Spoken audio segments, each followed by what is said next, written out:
Eta sina que não botin kuwak Aruba sua posição de reino, Aruba é um país que está fia riba mercado internacional, pois nós tem creditor não internacional.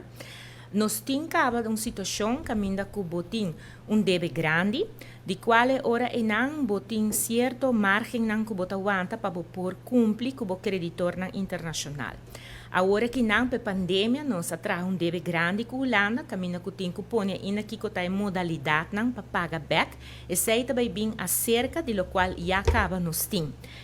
Holanda está importante para hora que nós definir que também vira a maneira de pagar back, para nós ter em conta também que é parte caminho que nós paga back nos creditor internacional para não trazer em perigo para Aruba por high default. Mas Aruba high default é não um problema de Aruba só, é também um problema também de reino, e é algo que eu quero evitar. Pensei ora em de minha viagem recente também na IMF, nós apapia que não e nós pedi também ajudança para assim ora não por ajuda Aruba com caminho bacana, dus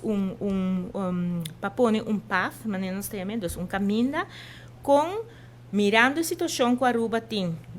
creditor internacional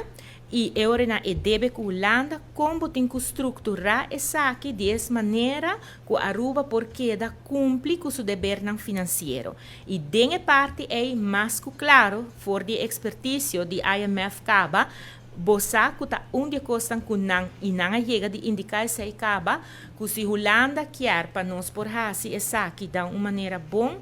den el qual que te debe é mestre porting entre outro componente caminho que botar duna